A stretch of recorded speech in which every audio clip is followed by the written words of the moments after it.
Day 358, Sunday, February 4th. 2 Chronicles 4, recall 1 Kings 7:23, 51. 2 Chronicles 4 1-22 NKJV. Moreover he made a bronze altar. 20 cubits was its length, 20 cubits its width, and 10 cubits its height. Then he made the sea of cast bronze, 10 cubits from one brim to the other.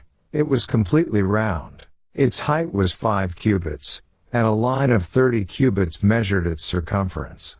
And under it was the likeness of oxen encircling it all around, 10 to a cubit, all the way around the sea. The oxen were cast in 2 rows. When it was cast, it stood on 12 oxen, 3 looking toward the north, 3 looking toward the west, 3 looking toward the south, and 3 looking toward the east. The sea was set upon them, and all their back parts pointed inward. It was a handbreadth thick, and its brim was shaped like the brim of a cup, like a lily blossom. It contained 3,000 baths. He also made 10 lavers, and put 5 on the right side and 5 on the left, to wash in them. Such things as they offered for the burnt offering they would wash in them, but the sea was for the priests to wash in. And he made 10 lampstands of gold according to their design, and set them in the temple, 5 on the right side and 5 on the left. He also made 10 tables, and placed them in the temple, 5 on the right side and 5 on the left. And he made 100 bowls of gold. Furthermore he made the court of the priests, and the great court and doors for the court, and he overlaid these doors with bronze. He set the sea on the right side, toward the southeast. Then Huram made the pots and the shovels and the bowls. So Huram finished doing the work that he was to do for King Solomon for the house of God, the 2 pillars and the bowl-shaped capitals that were on top of the 2 pillars, the 2 networks covering the 2 bowl-shaped capitals which were on top of the pillars, 400 pomegranates for the 2 networks, 2 rows of pomegranates for each network, to cover the 2 bowl-shaped capitals that were on the pillars. He also made carts and the lavers on the carts, 1 sea and 12 oxen under it, also the pots, the shovels, the forks, and all their articles Huram his master craftsman made of burnished bronze for King Solomon for the house of the Lord. In the plain of Jordan the king had them cast in clay molds, between Succoth and Zereda.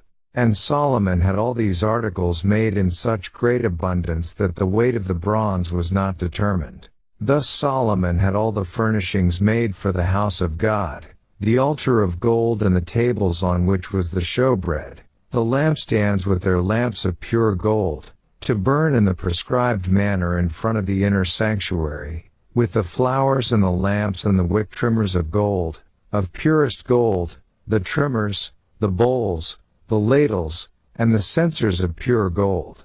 As for the entry of the sanctuary, its inner doors to the most holy place, and the doors of the main hall of the temple, were gold.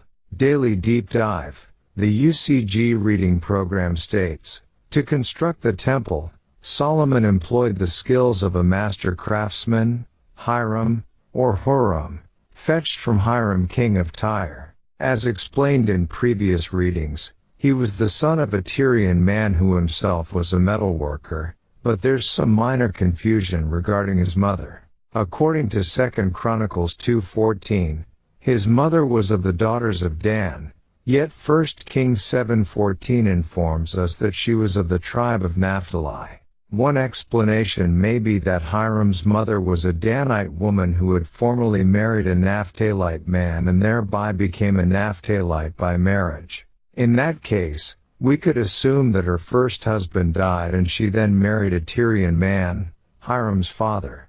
Hiram worked in bronze, an alloy of copper, about 80%, and tin, about 20%. Brass is an alloy of copper, about 60%, and zinc, about 40%. While scholars still debate somewhat whether the Hebrew nekoshes should be translated brass or bronze, the weight of evidence seems to prefer bronze. Copper was readily available in many places, and the Phoenicians, actually a Tyrian-Sidonian Israelite alliance, controlled a brisk trade in tin mined in southwest England. Zinc was a relatively unknown metal in Solomon's day.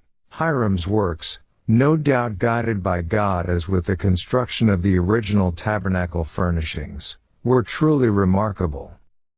He oversaw the design and construction of the great cherubim whose wings overshadowed the Ark of the Covenant in the most holy place, the altar of incense, the table of showbread, and the great candlestick and its instruments, all of which were in the holy place, the 2 pillars which stood in the porch of the temple, as well as their adornments, the great altar, on which all sacrifices were offered, the laver, ceremonial washbasin, called the sea, in which the priests washed, the 10 mobile lavers, in which the burnt offerings were washed, the shovels, which were used to remove the ashes of the altar, the basins, which were used to catch the blood of the sacrifices, the pots, which were used to remove the innards of the sacrifices, the 10 tables, on which the sacrifices were prepared, and the doors of the temple.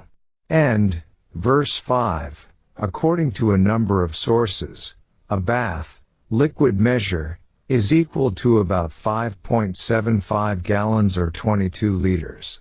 This sea of cast bronze is also mentioned in 1 Kings 7:23-26, where it is said to contain 2,000 baths, instead of 3,000. The verbs are different in each place, and 3,000 may be in reference to its maximum amount it could hold, where they typically filled it only with 2,000 baths.